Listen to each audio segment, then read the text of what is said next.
If you have topics you would like to have us discuss on the Aging Well podcast, please click on the links in the episode description to send us a text or record your message or comments. We'd love to hear from you and how we can help you age well. If you benefit from the Aging Well podcast and would like to support the content financially, please click on the Support the Show link or support our affiliates and advertisers.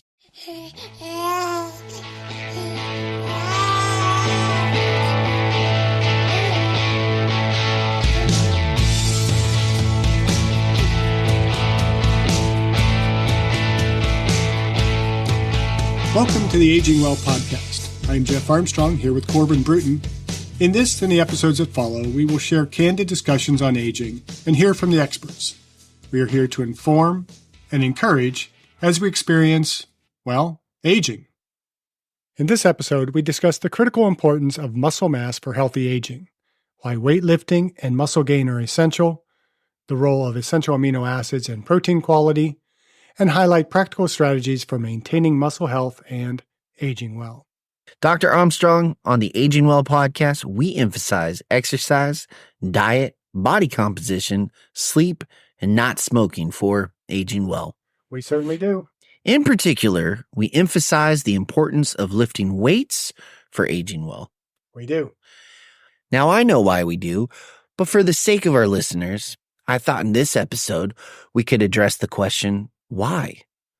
Why do we prefer to emphasize weightlifting for aging well?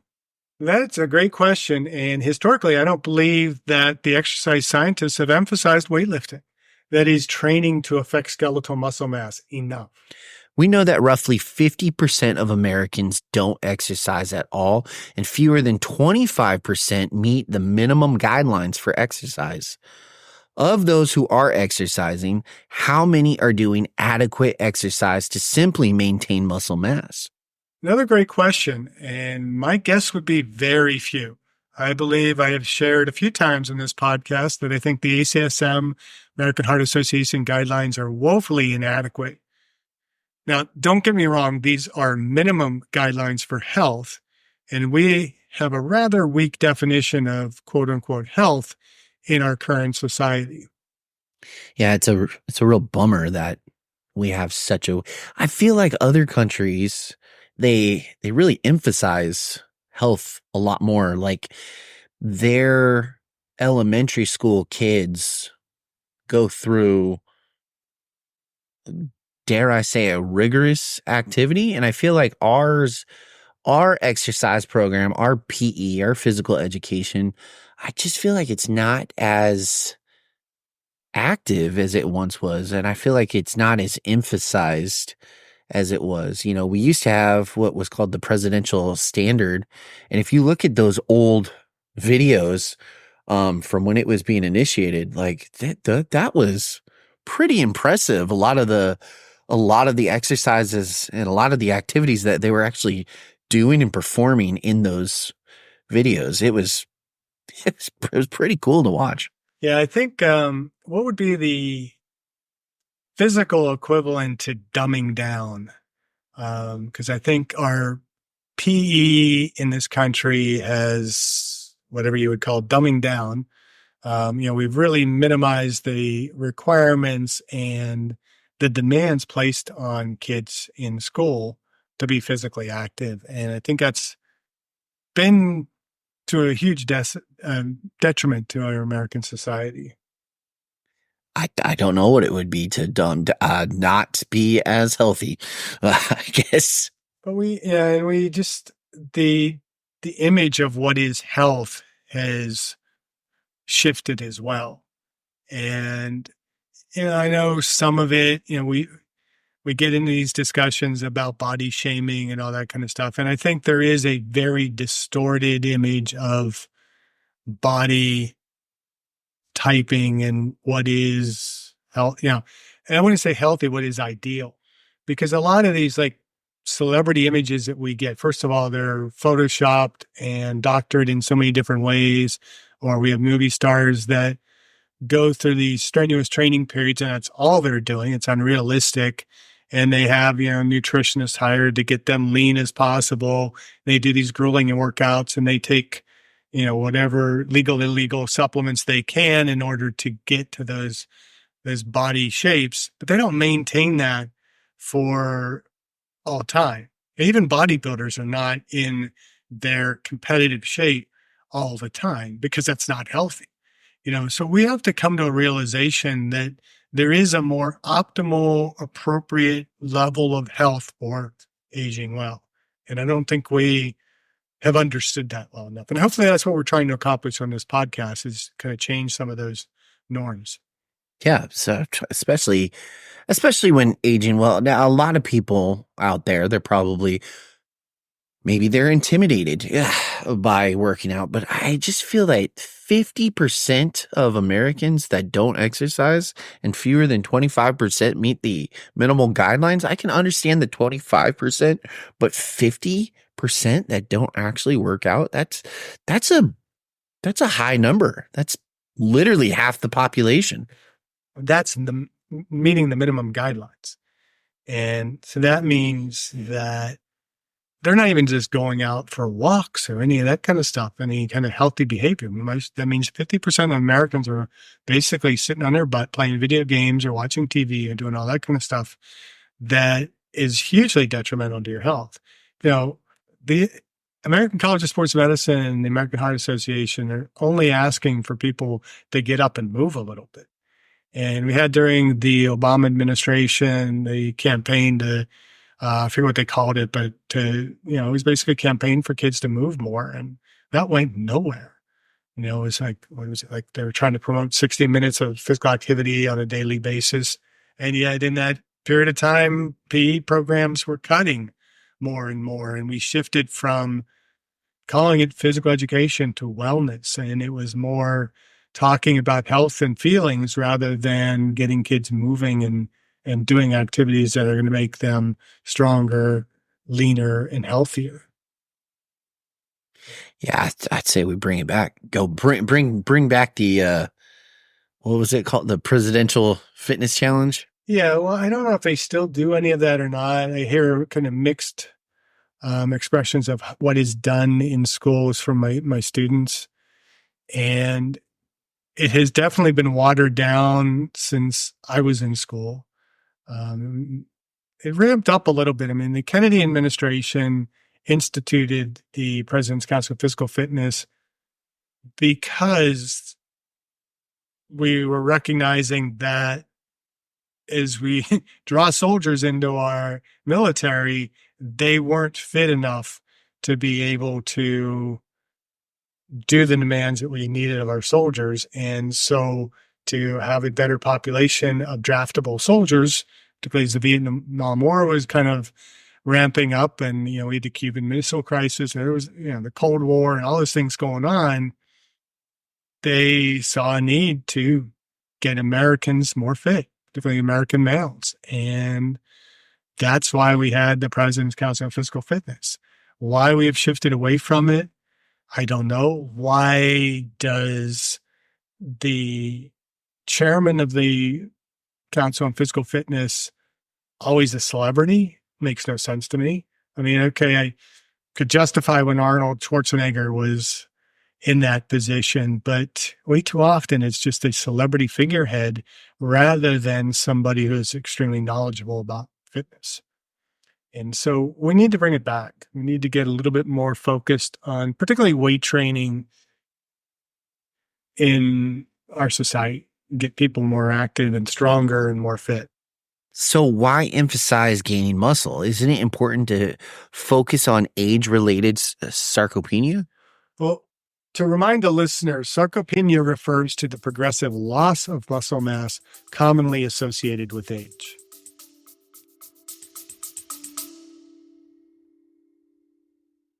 I discussed my epigenetics test with True Diagnostic co-founder Hannah Wendt in episode 162. Epigenetic testing measures baseline and changes in your pace of aging, giving you the power to steer your anti-aging or health and wellness journey in the right direction. I learned that I am aging well. Click on the affiliate link in the episode description, use the promo code AGEWELL, and receive a 12% discount on your epigenetics test and monitor your pace of aging.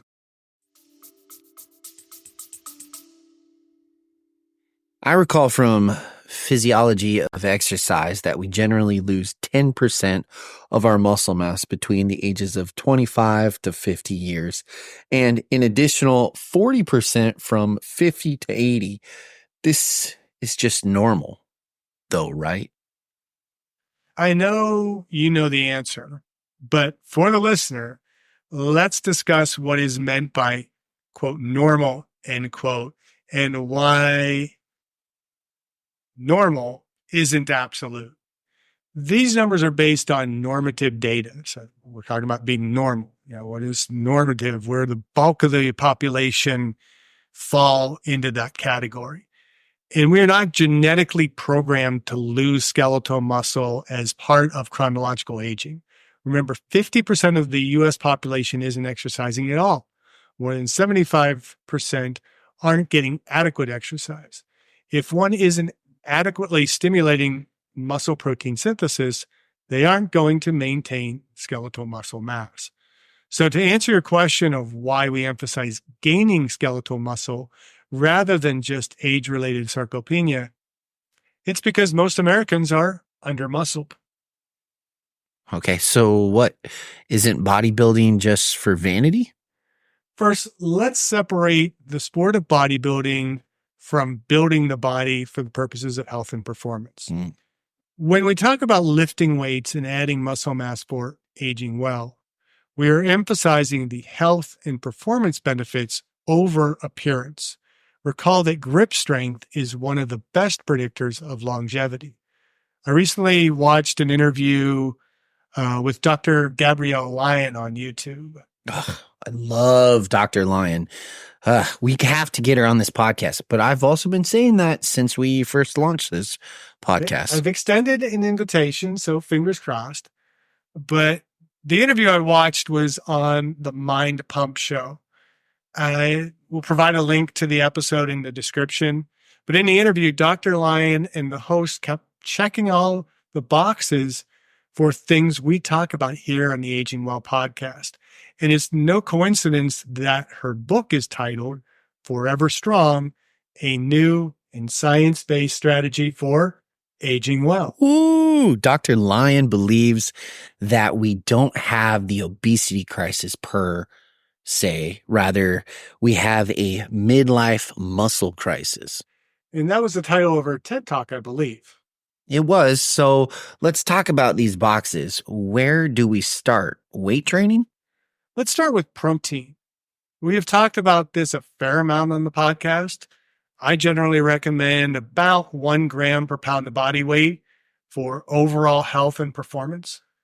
But it's more than just protein, though, correct? It's also a matter of protein quality, correct? It is. And in the interview, Dr. Lyon comments that we are getting it wrong by simply counting protein. We need to be considering amino acids more individually, particularly essential amino acids. Amino acids are organic compounds that serve as the building blocks of protein. There are 20 standard amino acids. They link together in various sequences to form proteins, which are essential for numerous biological functions, including enzyme activities, cell structure, and the regulation of body processes. What are the essential amino acid and branched chain amino acids, and why are they so important? Essential amino acids are amino acids that the body cannot synthesize on its own and must be obtained through the diet. There are 9 essential amino acids: histidine, isoleucine, leucine, lysine, methionine, phenylalanine, threonine, tryptophan, and valine. And these amino acids are crucial for various bodily functions, including protein synthesis, tissue repair, and nutrient absorption. Now, branched chain amino acids are a group of 3 essential amino acids: leucine, isoleucine, and valine. They are characterized by their branched molecular structure. So branched amino acids play a crucial role in muscle protein synthesis and energy production during exercise. They are commonly used as dietary supplements to support muscle growth, reduce muscle soreness, and improve exercise performance. So we should really be emphasizing these for aging well. Yeah, we emphasize macros, proteins, carbohydrates, and fats, and following caloric balance, counting these is the second most important for weight or better body composition management. But as we refine our diets, we have to start looking at the composition of our proteins.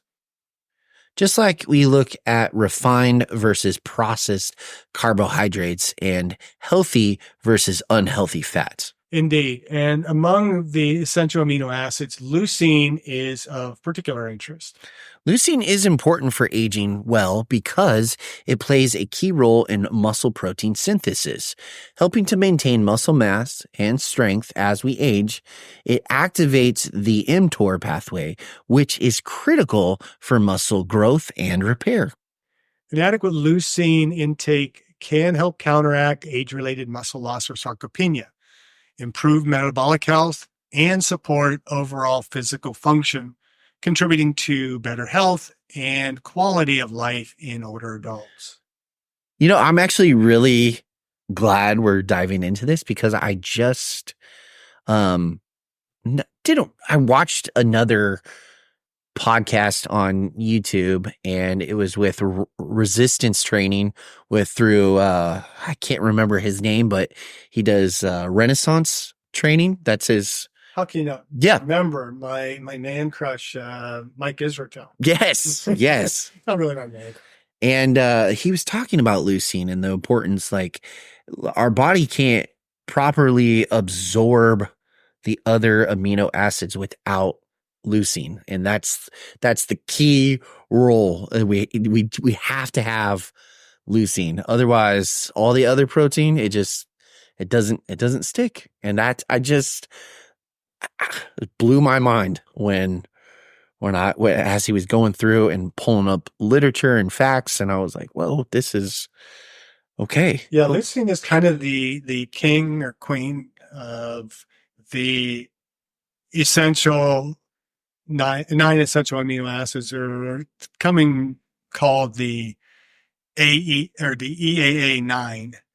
So it's an easy short term to these 9 essential amino acids. But yeah, leucine is really, really important for us to have in our diet. And not only does it help stimulate muscle protein synthesis in response to resistance training, but there's also a fair amount of evidence that leucine alone can stimulate muscle hypertrophy, or at least maintaining muscle mass, because it increases protein synthesis relative to muscle protein breakdown without a stimulus for hypertrophy, without resistance training. So it triggers that mTOR process that's going to trigger and stimulate muscle hypertrophy. Yeah, and actually, if you look on the back of a lot of those whey proteins, they have the spike that comes from the whey and then like a slow graph with leucine to maintain that throughout the day. And I mean, it's leucine. It's been in my face the whole time, and I'm just now like fully comprehending the importance of it. Well, what are the best sources of protein for leucine and other essential amino acids? Well, the best sources of protein for leucine and the other essential amino acids include animal-based foods like meat, poultry, fish, eggs, and dairy products. These sources provide complete proteins containing all essential amino acids in adequate amounts. Now, what about our listeners that are more vegan and they want more of a plant-based source of protein, like quinoa, soy products, tofu, tempeh, soybeans, and legumes? These are also good options, though they may need to be combined to ensure a more complete amino acid profile. Okay, so what you're saying is vegans probably need to supplement with BCAAs and essential amino acids. I would recommend this. It can be extremely challenging for vegans to get enough protein, let alone essential amino acids.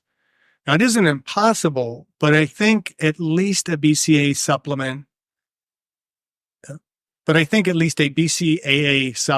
is warranted. Now, I've heard that leucine alone can help promote muscle protein synthesis and offset age-related sarcopenia. Is that correct? Yeah, we've been touching on that a little bit. Leucine can stimulate muscle protein synthesis by activating the mTOR pathway, which then promotes muscle growth and repair. And so research has basically shown that adequate leucine intake can help offset age-related sarcopenia, preserving muscle mass and strength in older adults. So leucine alone can have some benefit. Now, would I recommend just taking a leucine supplement versus a branched-chain amino acid that includes isoleucine and valine as well? Probably not, because we want those. And if you look at good branched-chain amino acids, they're going to be in a better proportion in terms of the amount of leucine, isoleucine, and valine that you need for health and performance. Are there other benefits to leucine supplementation? Yeah, beyond stimulating muscle protein synthesis, leucine supplementation can aid in maintaining metabolic health, improving exercise performance, reducing muscle soreness, and supporting recovery after physical activity. Additionally, leucine may help regulate blood sugar levels and support immune function. Regarding supplementation, what about creatine? Well, we discussed creatine in episode 69. And yes, I would highly recommend creatine supplementation for almost everyone, especially anyone who doesn't eat red meat. Yeah, the benefits of creatine supplementation for muscle health are well established. Creatine enhances muscle strength, power, and performance in high intensity activities. It also supports muscle growth, aids in faster recovery, and improves overall exercise capacity. What I think many people don't realize is that creatine may have cognitive benefits and support brain health. Yeah, I think it's something like 15% of creatine is stored in the brain. And interestingly, we were talking before we kind of recorded this episode. My son's preparing for another MMA fight, and he's doing his first weight cut. So he's going down a weight class. And, one of the big concerns with some of the extreme cuts that people are doing in the sport like MMA is that they're depleting water from the brain. And so if they're not adequately rehydrated going into their fight, there is a greater risk of concussion and damage, more permanent damage to the brain. And it's got me wondering about the role that creatine can play in this, because creatine, we want to get as much creatine into the brain as possible. And if we have high levels of creatine in the brain and we have better hydration of the brain, is that actually having a positive benefit in terms of reducing some of the risks of long-term cognitive decline and damage and deterioration due to, sports like MMA or football, soccer, sports that have high rates of concussion, as well as just promoting healthier brain function in people that are attempting to age well. Yeah, creatine's also the number one studied supplement that's out there. There's countless studies on there. I agree. Why wouldn't you take it? Yeah. Why the research that's out there is way more benefits than any of the negative stuff. The most volume of that literature is on muscle performance. Yep. But there's an increasing amount of literature coming out in terms of its importance for brain function, both in the early stages of brain development. So young people getting adequate meat or creatine in their diet in order to help with brain development. We know that people who are deficient in creatine, and that's roughly about 2/3 of the U.S. population, have a higher risk of depression, and other neurological conditions resulting from the creatine deficiency. And then also older adults who are trying to combat or lower the risk of dementia can also benefit from creatine. So it's not just for the athlete anymore. It's for everybody to be taking for brain health as well as muscle health. Yeah, our listeners can't see it, but I'm actually wearing a t-shirt that says, "This is your body on creatine." And it's a guy, and he's got a laser light show shooting out of his eyes and electricity coming out of his body because creatine is so good and it makes you feel so powerful and it makes you feel like a superhero. It's amazing. Yeah, honestly, that t-shirt does not do much to promote creatine in my mind. This is great. To each his own. Hey, speaking of the brain, I guess the question of weightlifting to age well is a no-brainer. Yeah, I think we've talked about it enough on this podcast that increasing lean muscle mass is essential for aging well, that it's going to allow us to be more active. It's going to allow us to do more cardiovascular activity that's going to help preserve the heart and lung function. We know weight training is, speaking of the brain, any muscle contraction begins and ends in the brain. And so when we are contracting skeletal muscle, we are engaging the brain. And if we're engaging the brain, that's got to have at least some positive impact on maintaining brain health. Okay, so when it comes to body composition, is it more important to gain muscle or to lose fat as we age well? Well, I would argue that the muscle should be the priority. That if we're lacking in muscle, we're going to have negative metabolic effects. There's going to be neurological effects of having less muscle. We're going to be able to do less activity. And so gaining muscle should be the greater priority. I think we see this a lot in our society now where maybe people, they're so focused on BMI and their BMI is lower normal and they think, oh, I'm fine, I'm healthy. But in reality, they're lacking muscle. And I think we have more, as Dr. Lyon indicated, a midlife muscle crisis as opposed to an obesity crisis.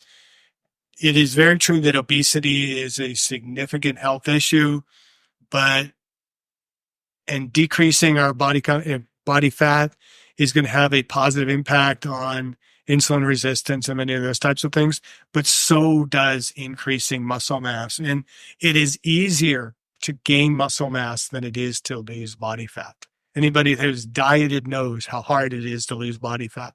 When we go to the gym, we can stimulate muscle hypertrophy, and we're going to hold on to that muscle hypertrophy much easier than we are going to be maintaining that body fat level.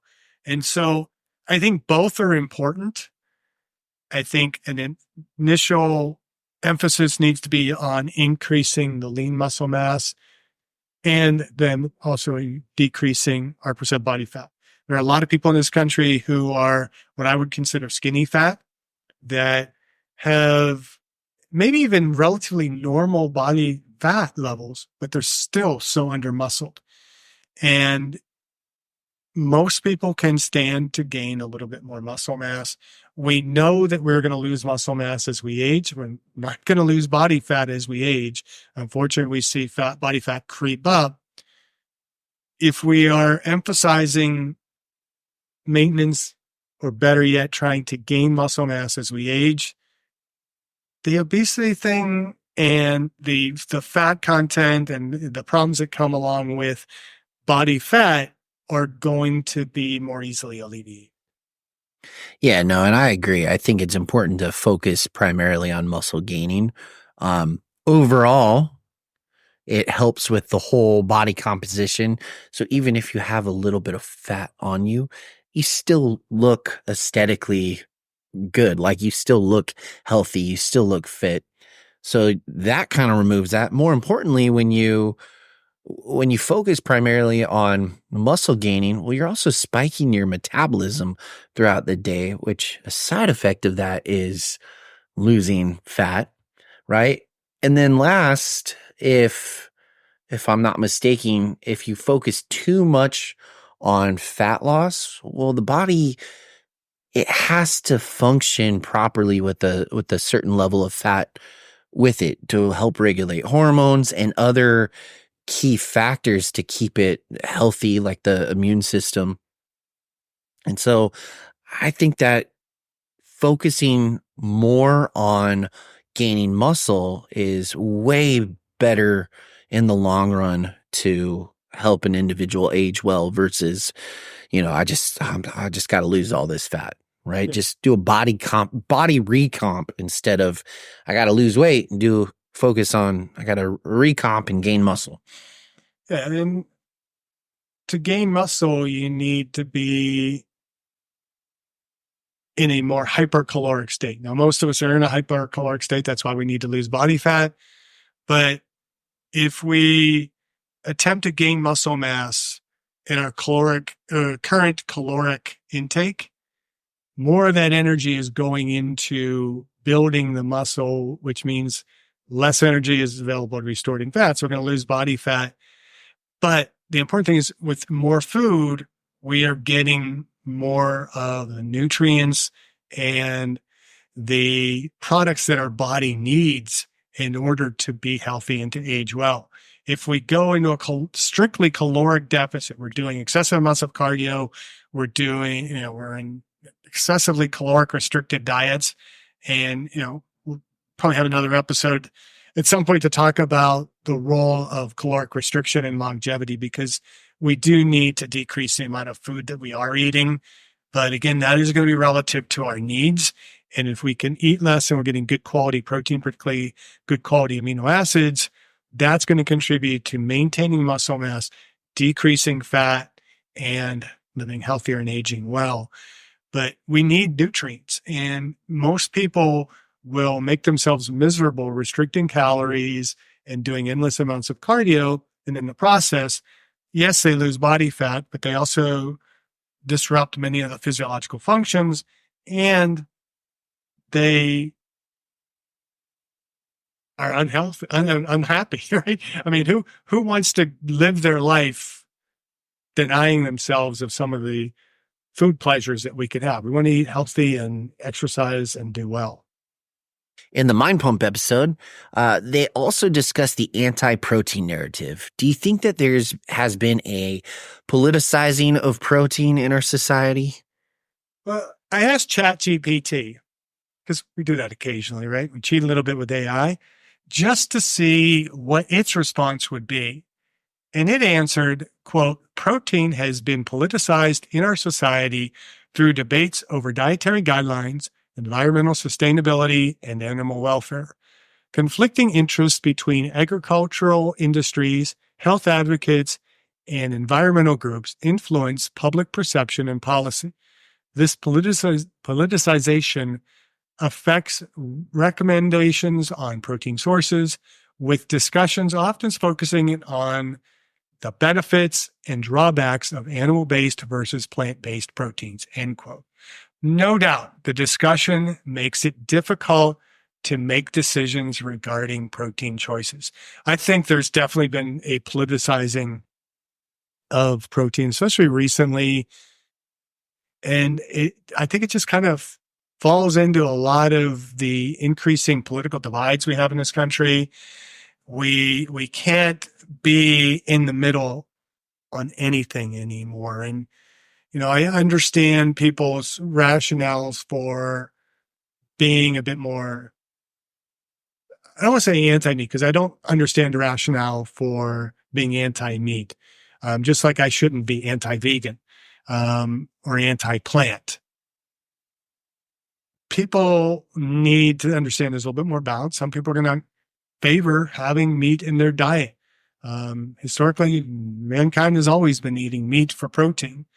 And we do need to emphasize a little bit more protein sources. But you start getting into some of these really radical rationales for one versus the other. And, cattle are destroying the environment and causing global warming. And, we tend to see our side, but not the other side when it comes to many of these issues. And a lot of the decisions that are made in Washington based on dietary needs and recommendations and all that stuff has always been driven by the needs for, appeasing the political donors and corporations. And that's unfortunate. We need to be having a voice that is looking at what is actually needed and healthy as opposed to what gives us a better bottom line when it comes to profitability in corporations or, what suits our political agenda more effectively. Yeah.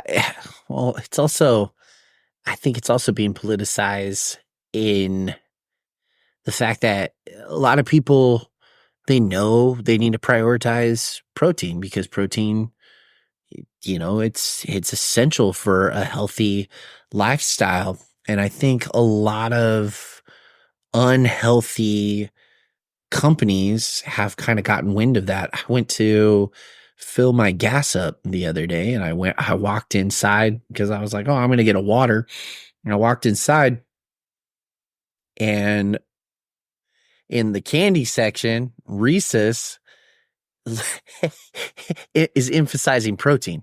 Like, 9 grams of protein, 10 grams of protein. And you're looking and you're like, it's just from the peanut butter, but it's the same like Reese's stick. It's the same Reese's peanut butter cup. It's the same, well, like whatever it Why is. are we going in the candy aisle? It caught my eye because as I walked by, I saw protein and I was like, oh, what?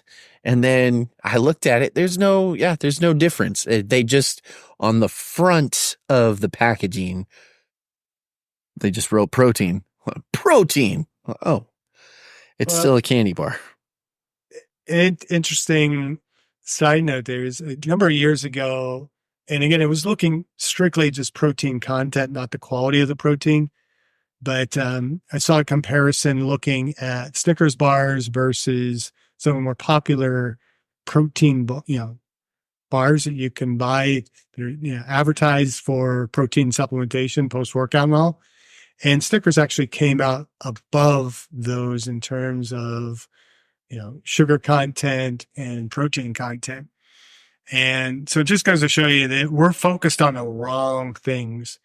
And, as we talk about politicizing of protein and nutrition, I think there needs to be a push to change the food labels and start indicating, not just this many grams of protein, but what's the quality of that protein? How much, leucine is in that? How much of the essential amino acids are contained within that protein source?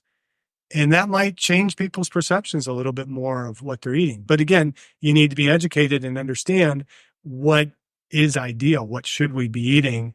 And that goes back then to our educational systems. Are we teaching kids as they're growing up to be better consumers of food sources to get the best protein and amino acids that are available to them?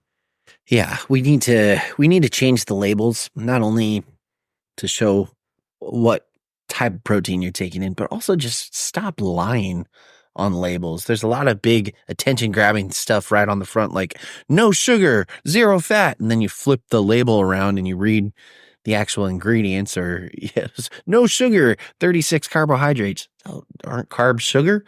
Right? No, I mean, carbohydrates are not necessary. And that's the thing is, what is the quality of the food content? I mean, a product might say 25 grams of protein, but what kind of protein is it? It might be all non-essential amino acids, and that's not helping our diets. No, not at all. And so becoming better consumers, being able to read nutrition labels more effectively, we have to be educated first in order to be able to do that. And the labels, they got to be a little less deceptive in terms of what they're advertising. So you asked this question of all of our guests, and I'm going to refine it a bit for you, Dr. Armstrong.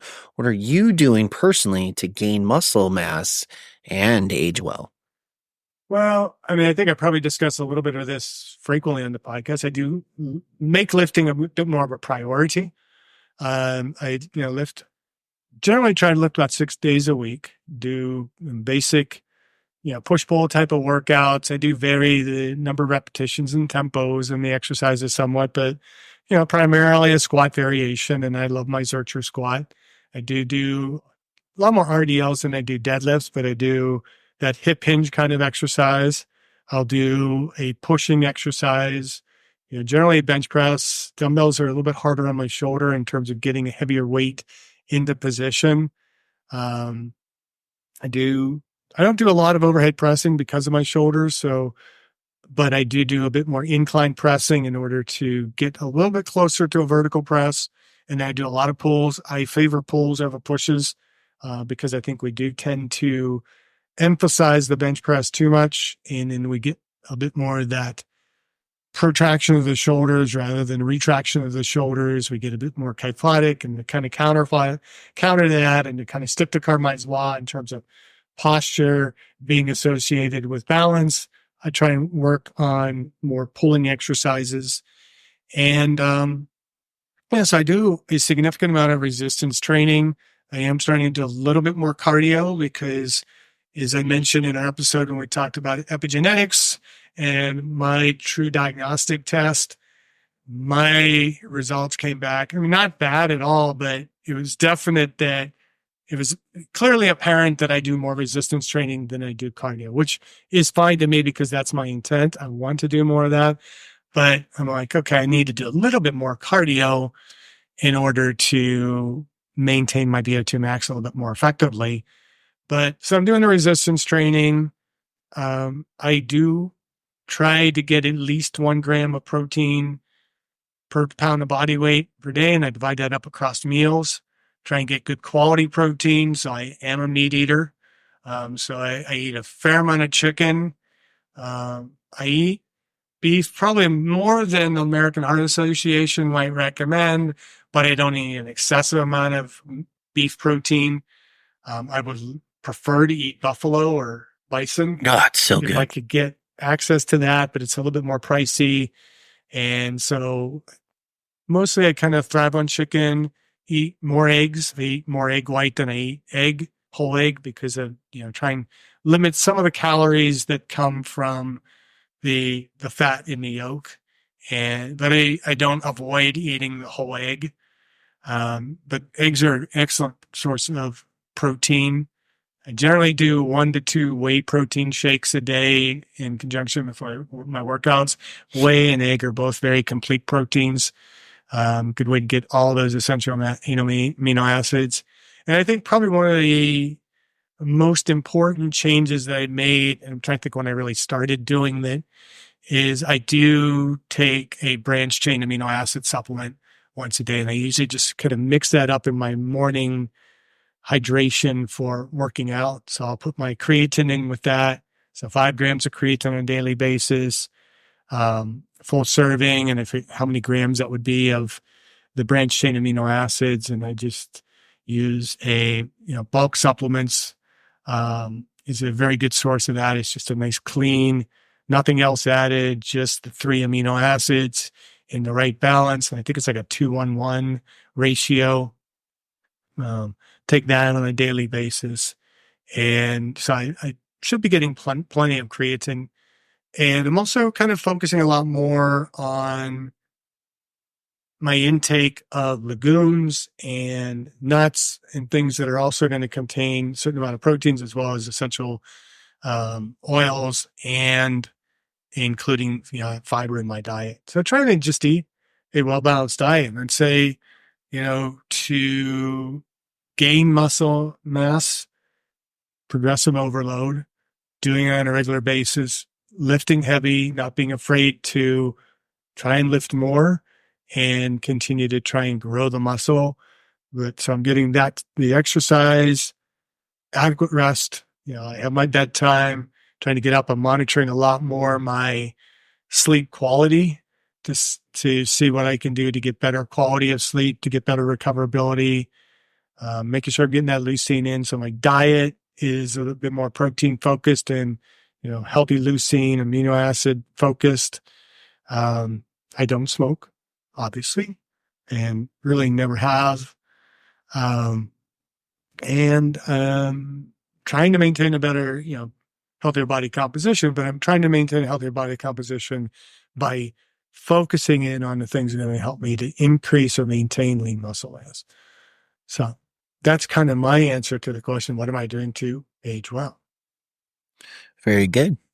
And you know what, as far as you adding more cardio to your diet, like you've mentioned in other previous episodes, like it's not that difficult to maintain once you start adding cardio. I think you said two days a week you do that and you hit your two vigorous, yeah, high intensity interval training sessions a week tend to help maintain that cardio a little bit better. The 1 gram of protein, one gram of protein per body weight, that is something that I'm trying to hit, and I've been tracking it a lot more. It can get pretty difficult, especially when you put on some weight during the COVID pandemic and you're trying to go through the process of losing that. Well, remember, it really should be a bit more associated with your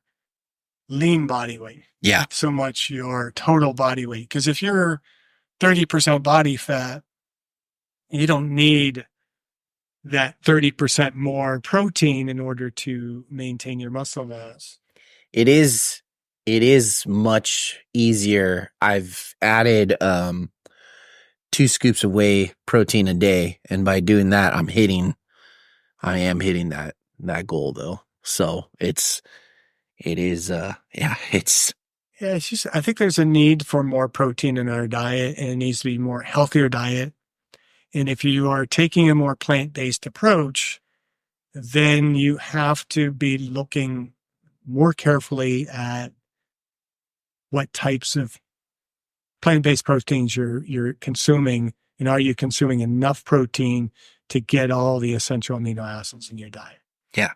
If you eat a meat diet, and a lot of us, most people who are on a more omnivore, or not necessarily, if you're on a carnivore diet, there's no way you're not hitting your protein. If your main thing is steak, you're eating meat all the time, you're getting plenty of protein. Probably could eat a little bit less protein and focus a little bit more on some of the vegetables. Well, this has been a great discussion, and I hope that we can have Dr. Lyon on the podcast sometime soon to further the discussion. If anyone who is associated with Gabrielle Lyon is listening, help us make that happen. Until then, focus on getting the essential amino acids in your diet, take your creatine, lift your weights, gain muscle mass, and, as always, keep aging well. Thank you for listening. I hope you benefited from today's podcast, and until next time, keep aging well.